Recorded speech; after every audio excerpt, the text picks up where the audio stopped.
এই সৈনিক যখনই ঘর থেকে বাইরে আসে তখনই দেখতে পায় তার মূর্তির উপর একটা কাক হেগে দিয়েছে।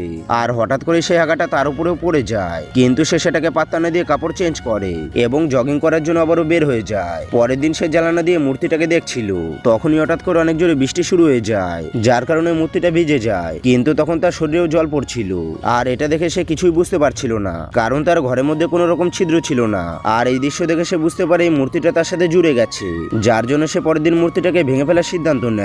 কারণ এটা যদি ভেঙে ফেলা হয় তাহলে তার সাথে এমনটা আর হবে না। কিন্তু বন্ধুরা, এরপর কি হয় সেটা দেখার আগে তোমরা যদি তোমার মাকে একটু ভালোবেসে থাকো তাহলে ভিডিওটাতে একটা লাইক দিয়ে চ্যানেলটাকে সাবস্ক্রাইব করে দাও। পরের দিন রাতে যখনই সে মূর্তিটা ভাঙার জন্য যায় তখনই কিছু লোক তাকে দেখে ফেলে, যার জন্য সে সেখান থেকে পালিয়ে কোনো রকম বাড়িতে চলে আসে।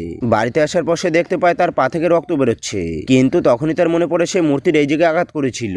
তাই সে বুঝে যায় যদি মূর্তিটার কিছু হয় তাহলে তারও কিছু হবে। আর ওই দিন থেকে সে সবসময় মূর্তিটাকে পাহারা দিত। আর বন্ধুরা, পার্ট 2 দেখার জন্য কমেন্ট বক্সে বলে যাও।